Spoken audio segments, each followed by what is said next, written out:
Everyone, welcome to supporting classes. आज मैं आपके लिए बहुत ज़्यादा इंटरेस्टिंग टॉपिक लेके आया हूँ जो कि मेनली जीआईटी से टॉपिक है। आज अपन डिस्कस करने वाले हैं पेप्टिक अल्सर पे। तो अपन बिना टाइम बर्बाद किए अपना टॉपिक की ओर चलते हैं, पेप्टिक अल्सर। तो let's start my topic, peptic ulcer. तो फ्रेंड्स, पेप्टिक अल्सर क्या होता है अपन को नॉर्मल से पता रखना है। पेप्टिक अल्सर का मतलब होता है इरोसिएशन हो जाता है कहाँ, होल्ड आउट। इरोसिएशन का मतलब क्या हो जाता है, होल्ड आउट एरिया कहाँ हो जाता है, मेनली स्टोमक के अंदर। अपन पहले एनाटॉमिकल भी पोर्शन को समझेंगे, पहले मैं आपको थ्योरेटिकल में समझाना चाहता हूँ कुछ। इरोसिएशन हो जाता है, होल्ड आउट एरिया बन जाता है। अल्सर का मतलब अल्सरेशन हो जाता है, अल्सरेशन फॉर्म के अंदर हो जाता है। अल्सरेशन फॉर्म कहाँ हो जाती है, जो कि म्यूकोजल एंड सबम्यूकोजल लेयर के अंदर, म्यूकोजल और सबम्यूकोजल लेयर के अंदर क्या हो जाएगा, अल्सरेशन हो जाएगा। और अपन बात करें ये मेनली कंडीशन कहाँ हो रही है, ये जो कंडीशन है ये स्टोमक या ड्यूडेनियम के अंदर हो रही है। स्टोमक को मेनली गैस्ट्रिक और ड्यूडेनियम को मेनली इंटेस्टाइनल का, स्मॉल इंटेस्टाइनल का पार्ट कहा जाता है। अब मेनली जो मैंने थ्योरेटिकल पोर्शन में बताया, अब मैं वो आपको एक डायग्राम के थ्रू बताना चाहूँगा कि मेनली इसमें हो रहा क्या है। तो मेनली अपन डिस्कस करते हैं किस चीज़ के बारे में, इसमें जीआईटी के स्टोमक के बारे में। तो मेनली क्या होता है, ये एनाटॉमिकल पोर्शन होता है, यानी कि जीआईटी में किस तरह से ये कनेक्ट होता है। तो सब फर्स्ट वन, ये अपनी इसोफेगस होती है जो कि मेनली कनेक्ट होती है किससे, स्टोमक से। और स्टोमक आगे जाके किसमें कनेक्ट होता है, अपने स्मॉल इंटेस्टाइल से। तो मेनली अपन इसमें होता क्या है, क्योंकि स्टोमक में जो लेयर होती है, एक तो होती है म्यूकोजल लेयर जो यहाँ मैंने आपको शो आउट कर रखी है, दूसरी होती है सब म्यूकोजल लेयर। म्यूकोजल लेयर ऊपर पाई जाती है और सब म्यूकोजल लेयर नीचे पाई जाती है। बट दिस कंडीशन में क्या होता है, अपन नॉर्मल अगर समझना चाहिए पेप्टिक अल्सर कंडीशन क्यों आती है और इसमें एक्चुअल में होता क्या है। पेप्टिक अल्सर में HCl का सिक्रेशन ज़्यादा होने के कारण, यानी कि हाइड्रोक्लोरिक एसिड जो मेनली अपने स्टोमक में सिक्रेटेड होता है किसी भी फूड को मेनली किसी भी ब्रेकडाउन करने में, और मेन एसेंशियल न्यूट्रॉन जैसे प्रोटीन हुआ उसका भी मेनली एब्जॉर्प्शन करने में बहुत ज़्यादा हेल्पफुल करता है। तो मेनली इसमें कंडीशन में एक्चुअल में क्या हो रहा है कि HCl का सिक्रेशन ज़्यादा हो जाएगा। वो HCl का सिक्रेशन ज़्यादा किस वजह से होगा, अपन नॉर्मल अगर समझना चाहे तो वो HCl का सिक्रेशन ज़्यादा इस वजह से होगा, अगर बंदा स्मोकिंग कर रहा है, अगर अल्कोहल यूज में ले रहा है और स्पाइसी फूड यानी कि ज़्यादा ऐसे मसालेदार खाने खा रहा है, और अपन ऐसे जानने की कोशिश करें कि और कौन सी कंडीशन होती है। अगर वो ज़्यादा है ना स्ट्रेस कंडीशन में है तो हो सकता है ये मतलब क्या हुआ, HCl का सिक्रेशन बढ़ा देता है। तो यहाँ पे क्या होगा, HCl का सिक्रेशन होता है, HCl का सिक्रेशन होने की वजह से क्या होता है, HCl बढ़ जाता है। ठीक है फ्रेंड्स, अगर HCl बढ़ जाएगा तो क्या हो जाएगा, जो सबम्यूकोजल लेयर है किसके, स्टोमक की, मेनली स्टोमक और ड्यूडेनियम सारे ऑल ओवर जीआईटी में अपने सिस्टम में कौन सी लेयर पाई जाती है, म्यूकोजल पाई जाती है। ये तो अपन कॉमन पता है। बट यहाँ इनका दोनों का रोल क्या होता है, ये मेनली जो म्यूकोजल लेयर होती है ये मेनली क्या करती है, प्रोटेक्टिव लेयर कहा जाता है इनको, प्रोटेक्टिव लेयर इसलिए बोला जाता है वो कि क्योंकि ये HCl से प्रोटेक्ट करती है, अल्सर होने से इसे बचाती है। अब मेनली HCl का सिक्रेशन ज़्यादा होगा यानी सिक्रेशन बढ़ जाएगा तो क्या हो जाएगा, यहाँ इस एरिया के अंदर ये ब्रेकडाउन हो जाएगी, यानी कि सबम्यूकोजल और म्यूकोजल लेयर ब्रेकडाउन हो जाएगी। जब सबम्यूकोजल और म्यूकोजल लेयर ब्रेकडाउन हो जाएगी तो यहाँ कौन सा एरिया हो जाएगा, होल्ड आउट एरिया हो जाएगा। यहाँ पे क्या हो जाएगा, होल बन जाएगा। अगर होल बन जाएगा तो कौन सी कंडीशन, जो मैंने यहाँ पे डेफिनेशन में आपको बताया कौन सी कंडीशन आ रही है, यहाँ पे स्टोमक के अंदर क्या हो रहा है, होल्ड आउट एरिया हो रहा है, यानी इरोसिएशन हो रहा है। इरोसिएशन होगा, होल्ड आउट एरिया बन जाएगा कहाँ, स्टोमक के अंदर बन गया यहाँ पे एरिया। तो क्या हो जाएगा, यहाँ पे ब्लीडिंग होना स्टार्ट हो जाएगी, और वो ब्लीडिंग वो क्या हो जाएगा, वहाँ पे अल्सरेशन हो जाएगा। यही चीज़ होता है अल्सरेशन। ये मतलब ये मैंने आपको बताया कैसे हो रहा है ये कंडीशन। अब यही चीज़ आप अपने स्क्रीन के ऊपर देख सकते हो, मैंने पिक्चर्स दी है, उस पिक्चर्स में आपको बताया गया है। उस पिक्चर में एक ओनली मैंने बताया इसोफेगस से इस तरह से कनेक्ट होता है, स्टोमक होता है। स्टोमक के अंदर अगर HCl का सिक्रेशन ज़्यादा हो जाए, फूड को मेनली ब्रेक डाउन करने में इसका रोल होता है। अगर उसका अगर सिक्रेशन ज़्यादा हो जाए तो वो म्यूकोजल और सबम्यूकोजल लेयर को ब्रेक डाउन कर देता है, जिसके कारण वहाँ होल्ड आउट एरिया बन जाता है। उससे अपन पेप्टिक अल्सर के नाम से जानते हैं। ये तो अपन ने नॉर्मली इसको समझ लिया। अब ये ब्लीडिंग जब आगे बढ़ जाएगी, यानी कि यहाँ तक हुई तो एक्यूट कंडीशन है, अगर इससे ज़्यादा हो जाएगी तो कौन सी कंडीशन में कन्वर्ट हो जाएगी? ये मतलब ब्लीडिंग हुई, आगे बढ़ी, तो ये मतलब इंटेस्टाइनल के पोर्शन में आ जाएगी। जब ये इंटेस्टाइनल के पोर्शन में आ जाएगी तो मेनली क्या होगा, यहाँ इंटेस्टाइनल की म्यूकोजल लेयर को पेनिट्रेट करेगी या फिर मेनली यहाँ पे क्या कर देगा, अल्सरेशन कर देगा। ब्लीडिंग की वजह से अल्सरेशन हो जाएगा। ये क्या हो रहा है मेनली अल्सरेशन को अपन ने नॉर्मल ये समझा। अब इस तरीके से मैंने इसी वजह से क्या बताया, जैसा कि मैंने आपको यहाँ पे बताया स्टोमक में कौन कौन सी लेयर होती है, स्टोमक में और अपने ड्यूडेनियम में मेनली अपन ने बताया इंटेस्टाइनल म्यूकोजल सबम्यूकोजल लेयर होती है। ये दोनों मैंने आपको पोर्शन बताया, स्टोमक के अंदर भी होती है और ड्यूडेनियम के अंदर भी होती है। स्टोमक को अपन गैस्ट्रिक के नाम से जानते हैं और ड्यूडेनियम को अपन इंटेस्टाइनल के कौन सा पार्ट, स्मॉल इंटेस्टाइनल का पार्ट होता है, जो कि मेनली अब इस कंडीशन के अंदर क्या हो रहा है, अगर अब इसके अपन डेफिनेशन बना चाहे या फिर इसको डिफाइन करना चाहिए तो अपन कैसे बता सकते हैं कि यह एक ऐसी कंडीशन होती है, it is the condition of, कैसी कंडीशन है, इरोसिएशन मीन्स क्या होता है, होल्ड आउट होना, डेट द फॉर्म, किस फॉर्म के अंदर, अल्सरेशन फॉर्म, अल्सर फॉर्म के अंदर, डेट द किस लेयर में, म्यूकोजल एंड सबम्यूकोजल, यानी म्यूकोजल के अंदर और सबम्यूकोजल के अंदर, लेयर ऑफ स्टोमक, कहाँ पे, लेयर ऑफ स्टोमक की लेयर में और ड्यूडेनियम की। ये अपन ने डिस्कस किया, ये अपन ने अपने हिसाब से क्या बना ली, इसको सॉर्ट आउट करके अपन ने डेफिनेशन बना ली। अब देखो ये तो आपको पता चल गया कि पेप्टिक अल्सर क्या होता है, बट आपको ये भी तो पता होना चाहिए ना पेप्टिक अल्सर के टाइप कितने होते हैं, पेप्टिक अल्सर मेनली कितने टाइप में होता है। तो अपन जैसे कि पेप्टिक अल्सर के टाइप को समझे तो अपन यूं बोल सकते हैं पेप्टिक अल्सर होता है वो 2 टाइप्स में होता है, acute condition and chronic condition. Acute condition तो फर्स्ट वन टाइप अपन ने बताया पेप्टिक अल्सर का, इट्स मीन्स होता है सडन ऑनसेट, यानी कि एक्यूट जो पेप्टिक अल्सर होता है सडन ऑनसेट, सडनली आता है, सडन में तो अचानक से पेप्टिक अल्सर हो जाएगा। और वो क्यों होगा, कैसे होगा, वो अपन इथियोलॉजी के अंदर डिस्कस करेंगे। पहले आप टाइप के बारे में समझोगे तो एक्यूट पेप्टिक अल्सर हो रहा है, इट्स मीन सडन ऑनसेटली क्या होगा, वहां पे अल्सरेशन हो जाएगा, वो एक एक्यूट कंडीशन के अंदर उससे इंक्लूड किया गया है। जब अपन क्रोनिक कंडीशन के अंदर बात करें, यानी कि क्रोनिक पेप्टिक अल्सर की बात करें, इस कंडीशन के अंदर क्या होता है कि नॉर्मली जो लॉन्ग पीरियड होता है, लॉन्ग टाइम ड्यूरेशन के बाद में अगर जो अल्सरेशन पहले एक्यूट कंडीशन है उसका ट्रीटमेंट नहीं हुआ तो वो क्रोनिक कंडीशन के अंदर कन्वर्ट हो जाएगा। जब वो क्रोनिक कंडीशन के अंदर कन्वर्ट हो गया तब मेनली क्या हो जाता है, यानी कि लॉन्ग टाइम पीरियड बाद में अल्सरेशन होता है अपने ड्यूडेनियम के अंदर और अपने स्टोमक पार्ट में जो फॉरवर्डली मूव करता है और ड्यूडेनियम के अंदर आता है, वो कंडीशन एक क्रोनिक कंडीशन के अंदर इंक्लूड की गई है। ये तो अपन ने टाइप्स को नॉर्मली समझ लिया। अब अपन को स्टेप बाय स्टेप समझेंगे जिससे इस एक्यूट पेप्टिक अल्सर कंडीशन में एक्चुअल में होता क्या है। तो जो मैं बता रहा हूं आपको acute peptic ulcer means ulcer from usually to superficially, यानी कि ये अल्सरेशन हो रहा है, ये कहाँ होगा, मैंने आपको बताया था यहाँ अल्सरेशन हो रहा है, बट यहाँ किस पोर्शन में होगा। अब देखो मैं ये इसको वापस जैसे है वैसे बना के आपको एकदम एक्चुअल में समझाने की कोशिश करूँगा। जैसे कि मैंने यहाँ पे आपको बताया कि ये लेयर कौन सी थी, ये एक म्यूकोजल लेयर थी, ठीक है।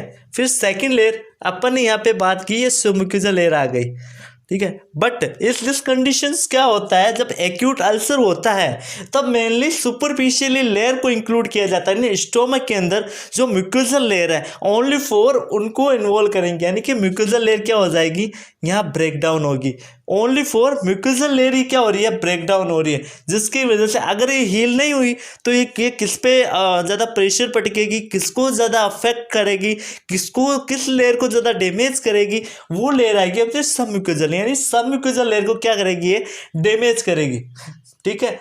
अगर एक्यूट कंडीशन को ट्रीट नहीं किया, जब वो सबम्यूकोजल लेयर को अगर उसको कर रही है फिर उसको हार्म पहुंचा रही है, तब मेनली क्या होगा, यहाँ पे प्रॉपरली होल्ड आउट एरिया बन जाएगा, ये फिर क्रोनिक कंडीशन के अंदर चली जाएगी। यानी म्यूकोजल लेयर का ओनली इन्वॉल्वमेंट होना, that is called acute peptic ulcer condition.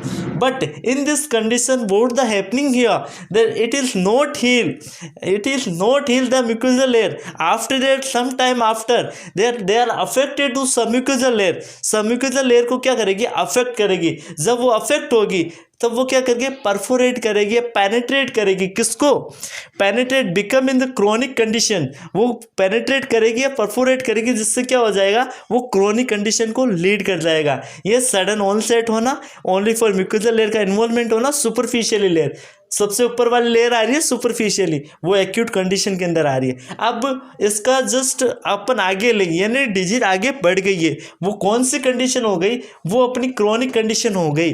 Chronic condition के अंदर क्या हो रहा है, ओनली फॉर अपन इसको फोकस करेंगे क्रोनिक कंडीशन के अंदर क्या हो रहा है। तो मेनली मैंने आपको बताया कि दोनों लेयर डैमेज हो गई तब क्रोनिक कंडीशन आई। अब इस क्रोनिक कंडीशन में क्या होगा, जो अल्सरेशन फॉर्म होगी ना, वो एक तो डीप होगी, जाहिर सी बात है, दोनों लेयर हट रही है तो डीपली होगी और शार्प होगी एंड क्लीन बेस होगी। यानी कि क्लीनली अपन को विजुअलाइज होगा जब अपन एंडोस्कोपी करेंगे ना, उसमें अपन को मेनली क्लीनलाइज, अपन क्लीनली उसे क्या कर सकते हैं, विजुअलाइज कर सकते हैं कि डीप होगी, शार्प होगी और क्लीन बेस होगी। ये तो मेनली कौन सी होगी, only involve the mucosal and submucosal layer.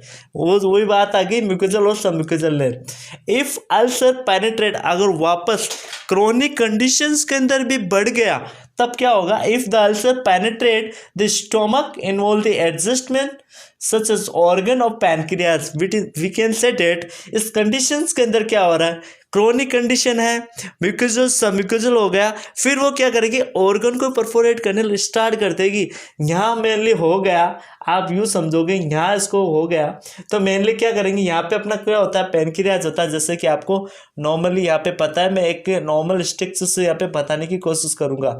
यहाँ पे क्या होगा, यहाँ पे अल्सरेशन हो गया, ये अल्सरेशन क्या करेगा, इतना बढ़ता जाएगा, ये क्या कर देगा, पैनक्रियाज को अफेक्ट कर देगा और यहाँ पे होल आउट करके इसको मैंने पैनक्रियाटाइटिस, यानी कि पैनक्रियाज के अंदर भी इन्फ्लामेशन की कंडीशन अराइज कर देगा। तो ये तो अपन ने टाइप के बारे में पढ़ा, ठीक है। अब मैंने आपको बताया था कि मेनली अपन को ये तो पता चल गया पेप्टिक अल्सर क्या होता है, पेप्टिक अल्सर के कितने टाइप्स होते हैं। अब ये तो अपन को नॉर्मली पता चल गया, अब अपन को ये भी तो पता होना चाहिए कि आखिरकार पेप्टिक अल्सर की कंडीशन क्यों आ रही है, ये कंडीशन आखिर किस रीजंस की वजह से आ रही है, जिसको अपन कोज बोल सकते हैं, इथियोलॉजी बोल सकते हैं। मतलब पहले डाइटरी इम्बैलेंस, यानी कि अगर कोई इंडिविजुअल, कोई पर्सन होता है, अगर वो डाइट एक्चुअल अमाउंट में नहीं लेकर, उसका डाइट पैटर्न ही नॉर्मल है, जैसे कि कभी फास्ट फूड ले रहा है, कभी नॉर्मल फूड ले रहा है, कभी वो फूड ऐसे फूड ले रहा है जैसे स्पाइसी फूड है, ज़्यादा मसाले वाले ले रहा है, ठीक है। और कभी वो उसका जो डेली रूटीन है, और जो भी ईटिंग फूड का जो शेड्यूल है और डेली रूटीन बना रखा है, उसमें वो डेली रूटीन में जो फूड का जो लिस्ट है, जिससे वो फूड लेता है, उसके सीक्वेंस से उसे जैसे लेना चाहिए वो फूड नहीं लेता है। जैसे कि टाइम पीरियड है 10 बजे खाना है, वो 10 बजे ना कर 12 बजे खाता है, 1 बजे खाता है, जिससे क्या हो जाता है, एचसीएल का सिक्रेशन हो जाता है। बॉडी को पता नहीं था, बॉडी को एक टाइम पीरियड रहता है, उसमें एचसीएल का सिक्रेशन होता है, ठीक है। अगर वो टाइम पीरियड में उसको फूड ना मिले तो वो तो सिक्रेट करेगा ही, वो सिक्रेट करेगा तो क्या करेगा, अगर फूड नहीं होगा तो जाहिर सी बात है वो लेयर के ऊपर ही ज़्यादा अफेक्ट पड़केगा, उसके ऊपर ही अफेक्ट होगा, तब क्या होगा, मेनली वो लेयर डैमेज होगी। तो मैं अपने बता सकते हैं डाइटरी पैटर्न बहुत ज़्यादा ज़रूरी है। एक तो टाइम पे लेना चाहिए, अगर उसको टाइम पे नहीं लेते हैं, अगर स्पाइसी फूड लेते हैं, तब उसकी वजह से एचसीएल का जो नॉर्मल है, जो अमाउंट सीक्रेट होता है, वो अमाउंट सीक्रेट ना होकर एबनॉर्मली सीक्रेट होना स्टार्ट हो जाएगा, यानी डाइटरी इम्बैलेंस की वजह से। ये तो पहला रीजन हो गया डाइटरी इम्बैलेंस। और सेकंड मैंने बताया एचसीएल का ज़्यादा सीक्रेशन, एचसीएल का ज़्यादा सीक्रेट होगा, जाहिर से अफेक्ट करेगा। थर्ड वन कंडीशन अपन ले स्ट्रेस कंडीशन। स्ट्रेस कंडीशन के अंदर भी मेनली एचसीएल का सीक्रेशन ज़्यादा होता है, ठीक है। थर्ड वन कंडीशन की बात बात करें कि फैमिली जेनेटिक हिस्ट्री, जेनेटिकली किसी को पेप्टिक अल्सर हो रहा है तो जाहिर सी बात है उसकी वेगस नर्व के HCl का सिक्रेट ज़्यादा करती है, उसकी वजह से एसिडिटी की प्रॉब्लम रहेगी, उसको पेप्टिक अल्सर की मेनली अपन बोल सकते हैं उसको प्रॉब्लम रहेगी, इस गेस्ट उससे वो सफ़र कर सकता है।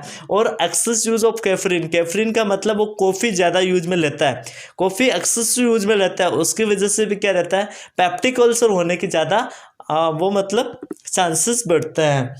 फिर बात करें एब्यूज सब्सटेंस, एब्यूज सब्सटेंस का मतलब है कोई इंडिविजुअल है अल्कोहल ले रहा है, स्मोकिंग ले रहा है, स्पाइसी फूड, वैसे स्पाइसी फूड इसमें अपन इंक्लूड नहीं करता है, बट अपन बता सकते हैं स्मोकिंग हुआ, अल्कोहल हुआ, और अपन जैसे कुछ और सब्सटेंस इंक्लूड करें, टोबैको यूज में ले रहा है, वो भी एक्सेस ले रहा है, तो ये सारी कंडीशंस किसको लीड करती है, ये सारी कंडीशन पेप्टिक अल्सर को लीड करती है, क्योंकि ऐसे सब्सटेंस में अपनी पूरी बॉडी के जीआईटी पे पूरा हार्म इफेक्ट पड़ता है। अगर वो अल्कोहल लेता है तो, स्मोकिंग लेता है तो, टोबैको लेता है तो, इनकी वजह से हार्म इफेक्ट पड़ता है किस पे, अपने जीआईटी के ऊपर, और मेनली जीआईटी पे नहीं और भी ऑर्गन्स के ऊपर ज़्यादा इफेक्ट देखने को मिलता है। तो अपन बोले तो अल्कोहल होना, स्मोकिंग लेना, स्मोकिंग का यूज लेना, स्पाइसी फूड लेना, ये सारी कंडीशन किसको लीड करती है, ये सारी कंडीशन पेप्टिक अल्सर को लीड करती है, एब्यूज सब्सटेंस।